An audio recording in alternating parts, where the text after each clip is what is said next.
Alrighty, so here we are in the editor mode, and I figure since this is my map, this might be a good place to sort of give my final thoughts and what I thought of the of the match. So this is where it gets kind of weird, right? Because I'm talking about my own map here, so it's well, suffice to say, it's a little hard to be completely objective, right? Because I made it, but I guess we'll just go from module to module, and I'll just sort of talk about. Uh, sort of, demystify everything, I guess. So yeah, this is where you start out. This area here with the bomber slash transport ship, I guess. The drop ship slash bomber. Yeah, it took a while to actually put all this together. And you only see it for 5 seconds. But that 5 seconds is glorious, and apparently everybody chooses to use it as their thumbnail. Yeah, so for a bomber, why does it look like an F-14 Tomcat? Because it looks cool. That's that's pretty much the running theme in all of my design decisions. It looks cool, so I did it. Yeah, I just love the F-14. It's like the sexiest jet ever, and I was so sad when they stopped making them. So yeah, and with this thing down here, so keep in mind this was all sort of designed around having 4 players. What this actually would have done, this little wedge here, is that when players dropped out of the ship and fell into it, they would sort of be stuck in that that sort of floating animation where they're like, they look like they're just kind of dangling because their feet are trying to find a floor. And so if all of your buddies fell at the same time, and then it cut to that scene where you're just sort of shaking and falling in the air, you could look over to your buddies and you'd see them in that sort of suspended state, like they were actually still falling, and it would have sort of helped sell the realism of that. And of course here I've got all my little logics. It's going to be really funny, like if this map ever became popular, and somebody was like, oh, why isn't this 4-player? I'm going to download it and change it to 4-player. And they're going to open it up and they're going to see all this logic that's already set up for 4 people. And they're going to be like, what the hell? Why didn't this guy just freaking make it 4-player? It's like, well, I tried, but for some screwy reason, the game just always crashes in 4-player mode. It'll just boot out everybody who's not the host. And I can't for the life of me figure out what it is that caused that. And oh yeah, and I actually used the get. One thing I found out that was really important in sort of setting all this up was organization, which when I first started mapping was never that important, but just sort of like lining up all of your logic items in a easy to find place and giving everything a name really helped as far as like when you have to go back and make changes, that there isn't just a big mess of logic and you don't even really know what you're connecting to what. So yeah, and there's logic for the individual buckets. So like I even had it set up so that like if you started the game in like a different slot, like say if you weren't actually in the 1st player slot, but you were in like the 2nd or 3rd or 4th player slot, it would still only drop that, let me show you here. It would still only drop that specific bucket that you happen to be sitting in. So if you were sitting in this bucket, it wouldn't still just drop the 1st bucket. It would only drop your bucket that you happen to be in. So, it was actually really set up so that it was going to be cool with, multiple players, but sadly, for reasons I can't explain, it just didn't work. And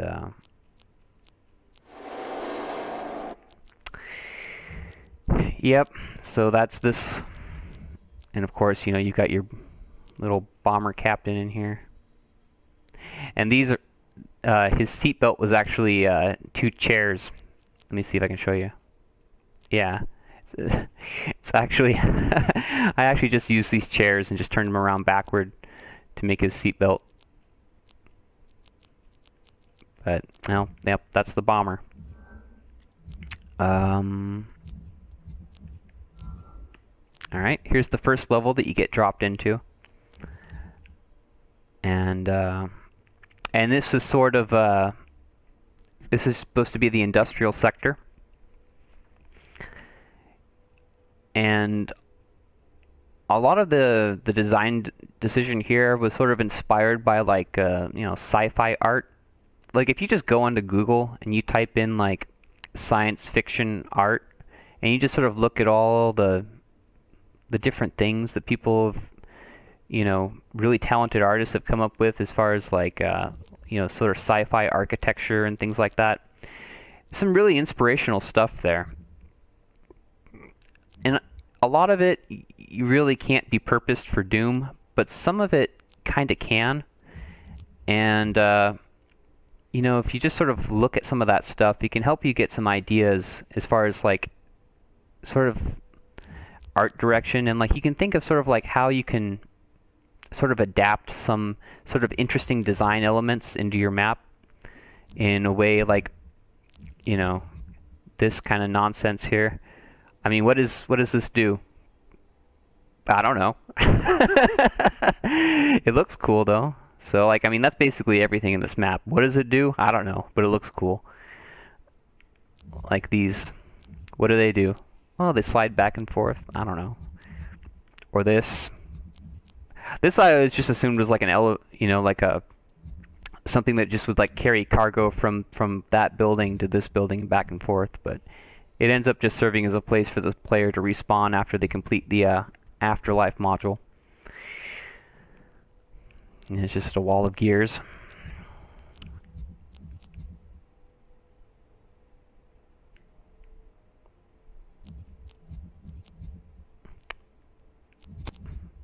Yep. Oh, here's what I was talking about with the invisible hazard for the airstrike. So this whole area will actually damage people who happen to get stuck in it, and each individual explosion inside of that will do extra damage if they get hit by it directly.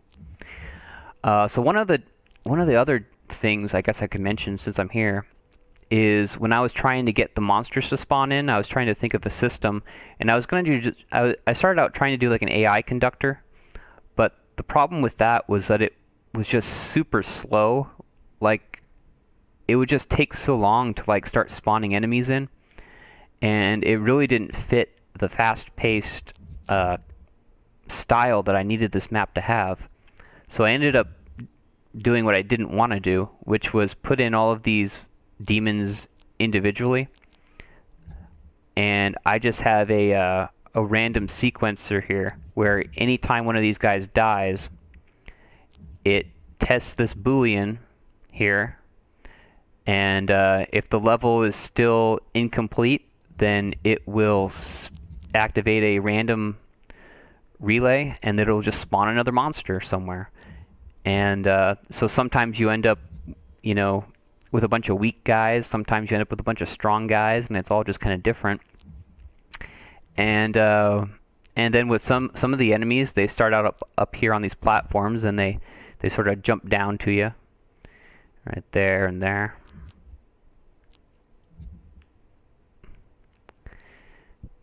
And then you got the warp gate, which each level has one of these guys floating in it.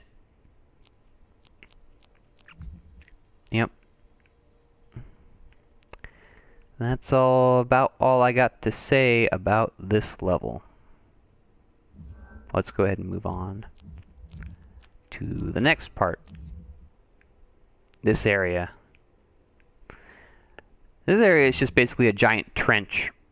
And again, like with the art with the walls, as far as how I built these walls, like sort of using the different textures and sort of giving it depth, and I mean, that's all kind of stuff that was just inspired by like just sort of looking at enough different sort of sci-fi artwork to kind of get a sense of like how you could sort of do that. Something as mundane as making a wall just to sort of give it enough depth and detail by putting in these little, intricacies here.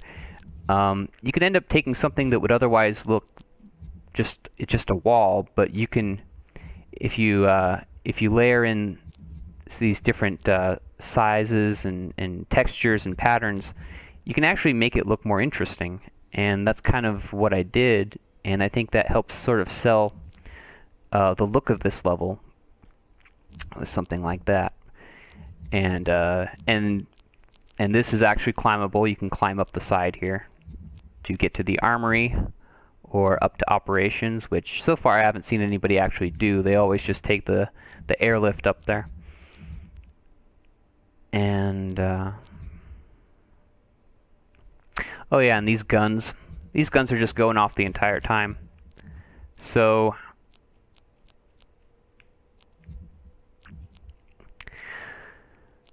originally, these guns were meant to be destroyed.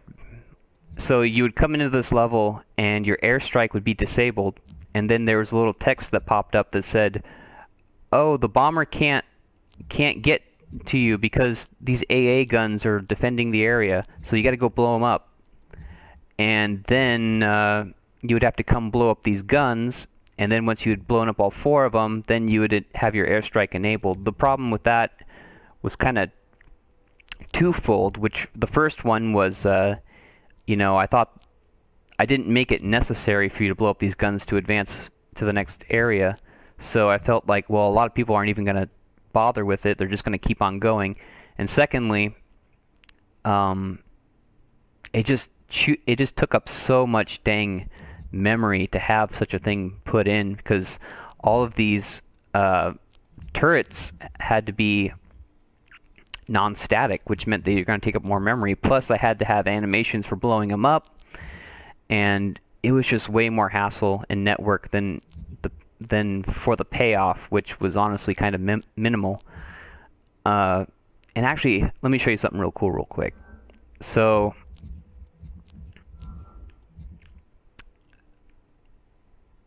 right here was the original barrel for that gun, those turrets. And I just sort of took it and like flipped it around here. But this was the original turret barrel right here. And I decided to use blocking volumes instead, because when you blew up the gun, I had it so that it would delete the barrel, and then you just have like a plume of smoke and fire where the barrel used to be. But with these type of models, it actually really lagged up the game when you were deleting them. So like it would drop the frame rate really bad, and then and it just didn't work. So I decided to go from using an actual circular barrel to using the sort of oddly shaped square barrels with the blocking volumes. But it's just one of those things that, I actually think this looks a lot cooler than just the circular barrel. And it looks a lot more sci-fi too. So it's just one of those things where, like, sometimes if you have to, change up a design for a practical reason, you can actually end up with something a lot more interesting. And because these were all designed to be, when you're deleting or hiding rather blocking volume, it doesn't cause that kind of lag. It only does that with the solid, like if I was to delete that, because then when you delete something like that, it actually has to redraw all the AI flight paths, and it really lags down the game badly. So that's why I had to go with these, but just a little sort of an interesting thing. But ultimately, I decided just to get rid of that dynamic. It's like, kind of just made no sense. So, no, you can use the bomber the entire time, except for when you get to Psychotron, because he's supposed to be like in another realm, sort of. So he's not even on the planet, technically. And then this tower. I really like this tower. It's kind of like an air control tower, You go up here and, this is sort of like where everything would have been controlled from. And this poor guy, I guess, died defending it. Yeah, you even got the little,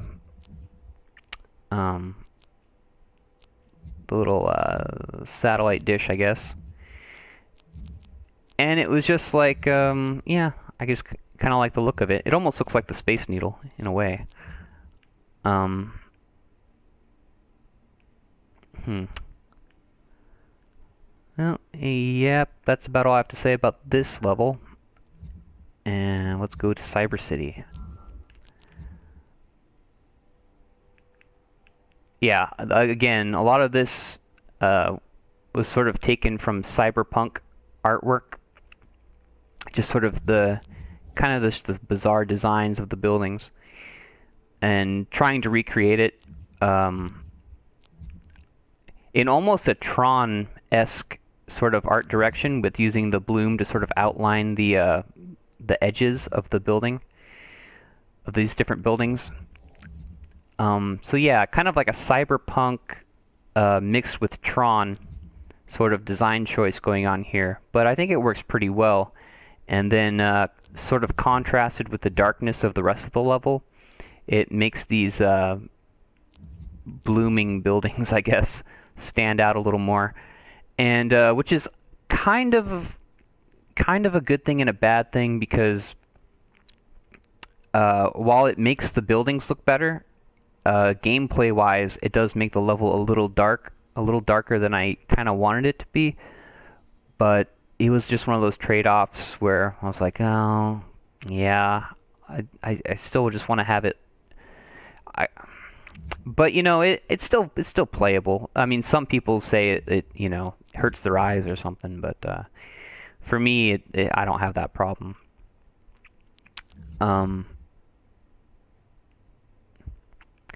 Yeah, so like I was saying before, this area used to have just like a giant donut on the ceiling that you would just run around in circles on, like a race, like a, you know, yeah, like a NASCAR track basically. And my brother played it, and he's like, "Man, that I don't really get that." And then I was kind of like, yeah, I guess it doesn't really make much sense. So I decided to scrap all of that and just rebuild this level from the ground up. And then I went with this sort of theme here. And I don't even really know what this building is. I just kind of started making it up as I went along, and then it ended up almost looking like a tribal. It almost looks like a sort of a Native American theme going on here. So I'm like, well, okay, whatever. It looks cool, so I'm gonna go with it. And then you got this stuff floating up here. Again, why is it floating? I don't know. That's the thing, though. If you make something in a map and it looks cool, nobody really questions it.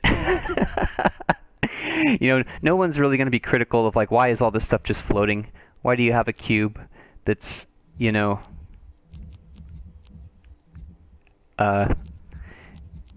what is all this stuff?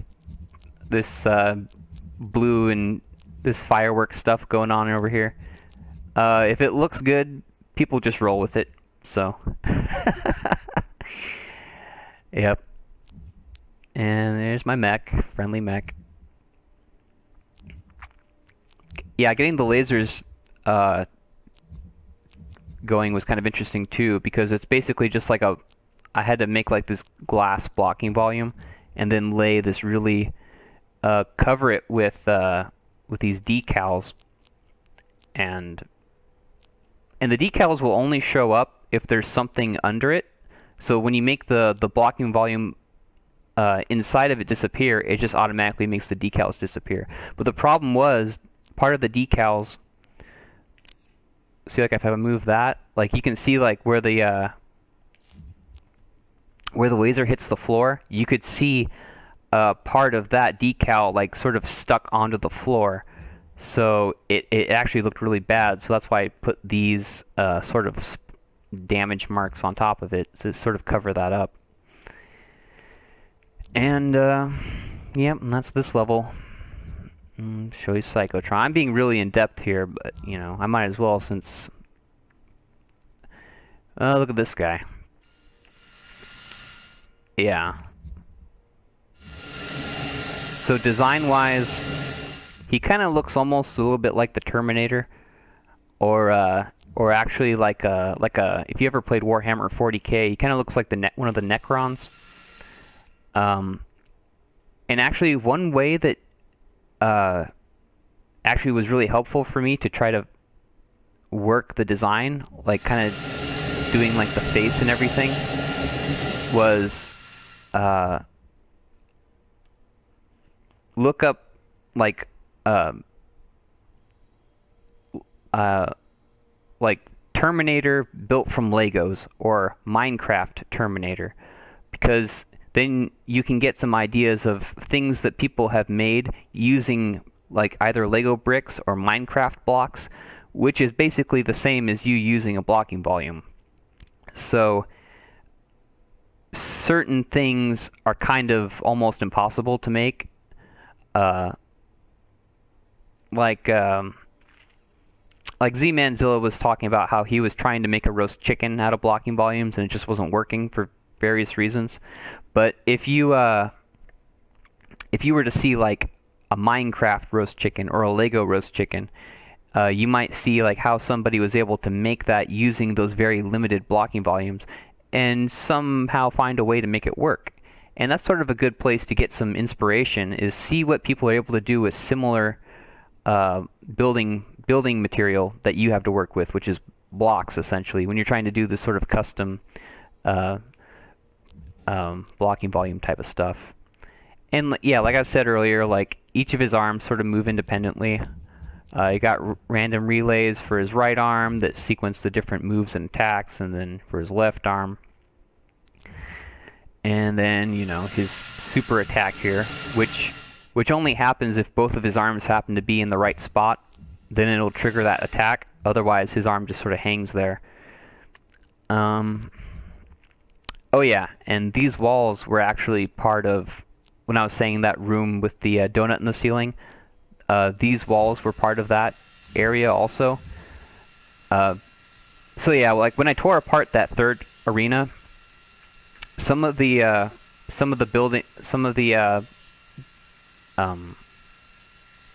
buildings stuff ended up going to the first level, and some of it ended up going to this level. And part of that was these walls here. They ended up getting repurposed for the, I guess, Psychotron's lair. And up here, you know, you've got him being held up by these little claw hands here. It almost looks like he's like a puppet, you know. It's kind of just being suspended. And here you go, you got the heart of Psychotron.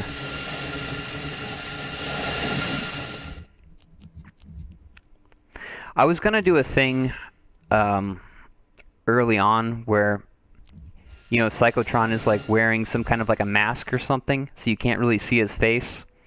And then when he gets down to half his health, he like rips off his mask, and then you see his face underneath it. It was just going to be like a little way to build up a climax, but unfortunately I got to the point where with my network and my memory that every time I tried to grab something or move something, it would like kind of freeze the game for a second, and then the game would have to decide whether or not it let me change something or it just crashed the map editor completely. And once you get to that point, it's like, oh god, I gotta wrap things up because it's getting really unstable. And speaking of Psychotron, do you want to see Psychotron? Psychotron's actually right here. So the way the damage works is when you shoot, so I spawned this little guy right here. It's a soldier in this box.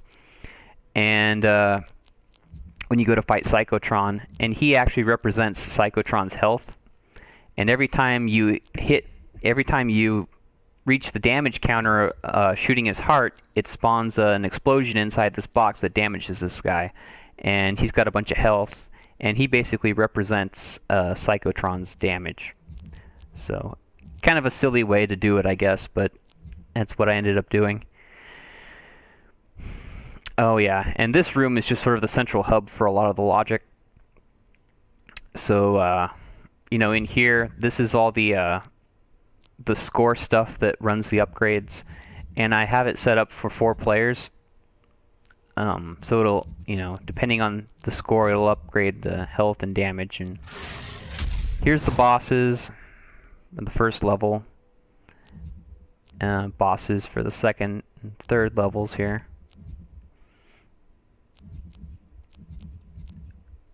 Okay. And this runs the incoming counter.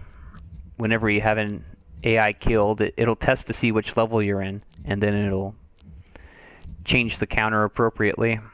Yeah. Just showing off some of the logic. There's a lot of booleans. I mean, this was the first level where I really took advantage of the booleans, and that's sort of what made it all possible. And lastly,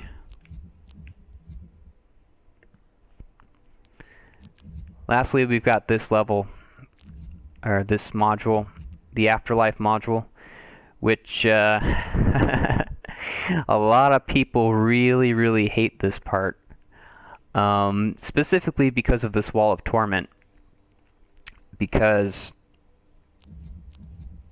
it is just that. It is kind of punishing to try to climb up this thing. And a common complaint that I've heard is that it really grinds down the gameplay, because it goes from being like this fast-paced gameplay to being really, it just sort of stops, you know, and it kills the momentum, which I understand. But then again, it does offer you the option to go back to the Demon Gate and just keep on playing. I did change it so that you're a Revenant. But yeah, I mean, it's kind of walking that fine line where it's not supposed to really be fun. It's supposed to be a punishment.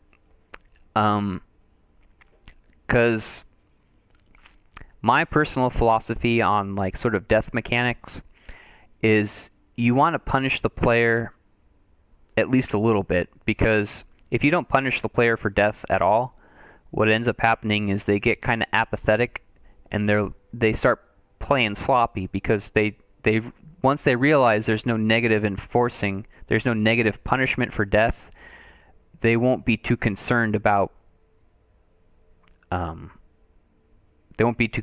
not dying.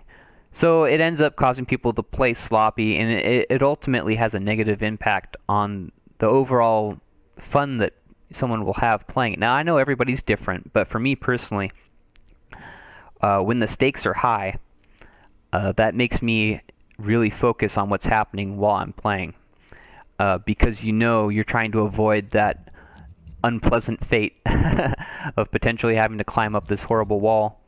And honestly, it's not as bad as everybody says it is. I changed it up so that, you know, it is a lot easier to climb, especially with the Revenant. You don't have to deal with the ledge grab mechanics. So, you know, you can actually go up it pretty easily. Yeah, it's just one of those things. I'm